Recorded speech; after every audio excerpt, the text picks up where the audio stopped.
Well, I'm absolutely no professional chef, but I do fancy myself a pretty decent amateur. So I figure, why not chronicle these and try out some new recipes that I've never done before and film the results so that if it is a horrible disaster, at least I get a little content out of it. So we're making Sunday dinner today. It's going to be braised beef short ribs. I cannot wait. Let's get going.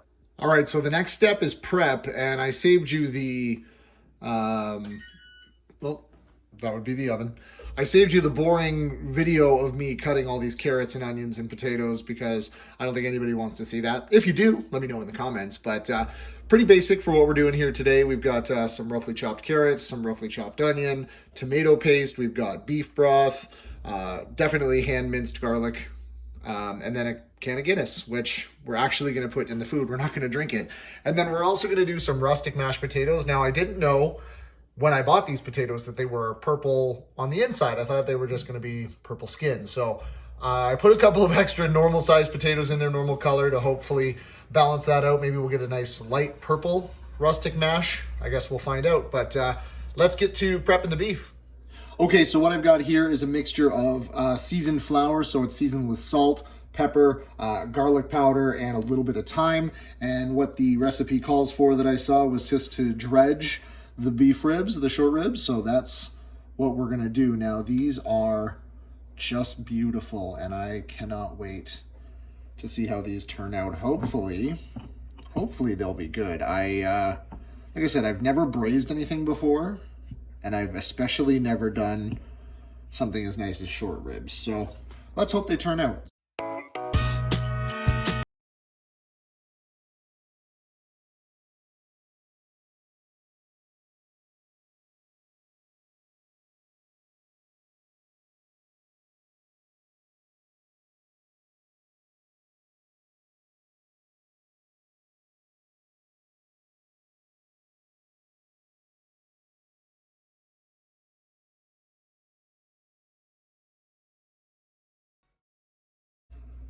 All right. And I've made a mess. All right, so I'm pretty sure we've got our Dutch oven ripping hot here. The best way to test? Yep, when you splash a little water on it, it should sizzle immediately, from what I'm told. So, let's get these bad boys seared off. So we're gonna put some oil in the pan there. Let that get spread around a little bit there. And what we're gonna do is we're gonna sear the meat as step one. Yeah, the oil started smoking right away, so let's get those bad boys in. And we want to sear these on all sides. Look at that color. Just beautiful.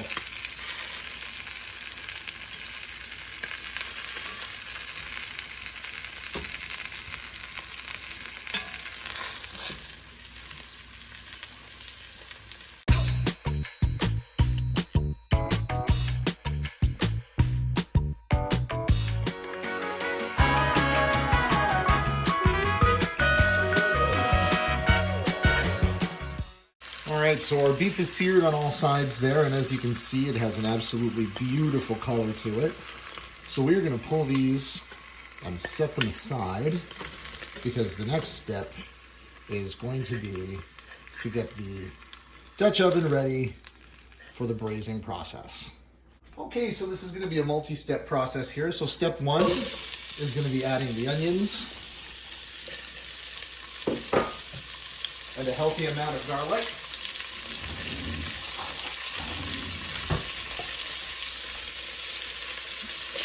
Two of them. So it's going to get a little loud as everything sears up here. And you're just trying to sweat the onions out a little bit, get a little bit of color on them. At the same time, I mean, this is a non-stick, but if you have a traditional Dutch oven, you may need to scrape the bottom of it to get all that nice beef stuff off the bottom.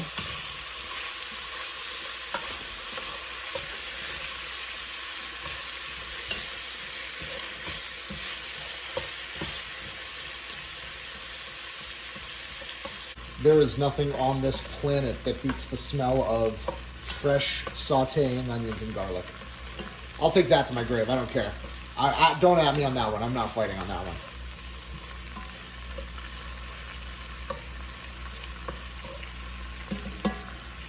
So the onions are getting a little soft now. So we'll add our carrots.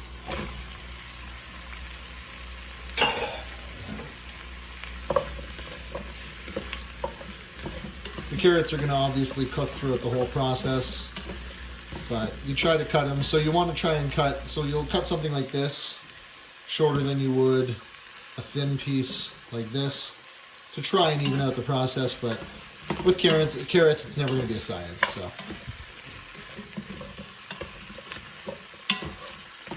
Once you've got everything incorporated,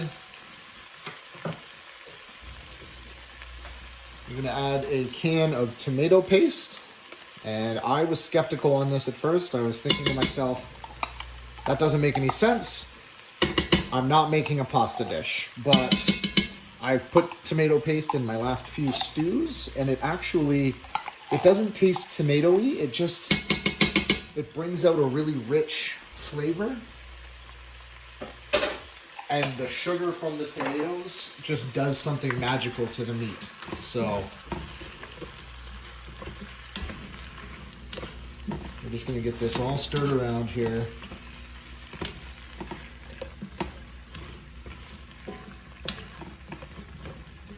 So now it's time for the fun stuff.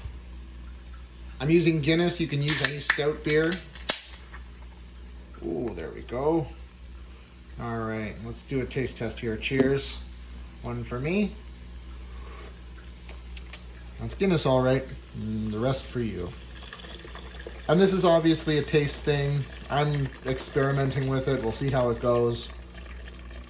But you want to put the whole can in there. And stouts are a chocolatey type of beer. My dishwasher just finished. We're just doing all the chores this Sunday. And then you're going to want to add your beef broth. Be generous on this. This is going to be your braising liquid.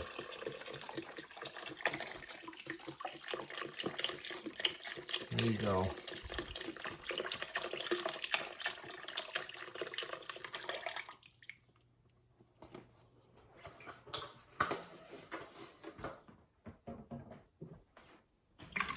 And just incorporate everything.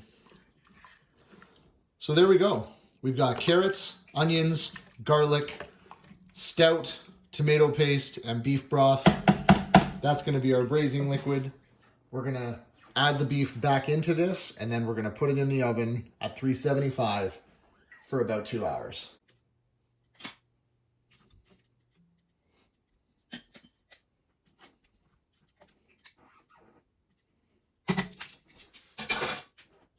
Okay, our beef is into our braising liquid there with our carrots and onions, and it's going into the oven at 375, and we'll check on it in about 2 hours. Okay, it's been 2 hours, and it's time for the big reveal.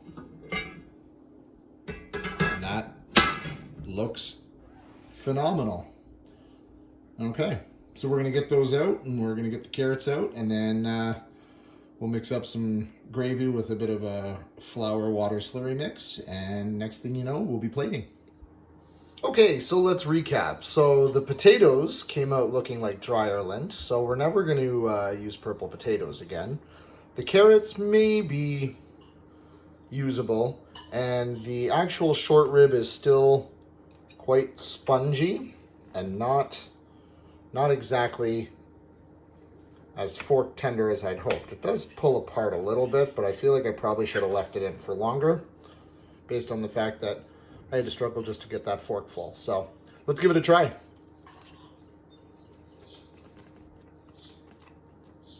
I mean, it tastes okay, but this plate looks like a crime scene. So I'm going to call this a fail with a potential for redemption. Thanks for watching. Like, comment, subscribe. Let me know what I should cook next, or if I should just give up cooking altogether because, my God. See you next time.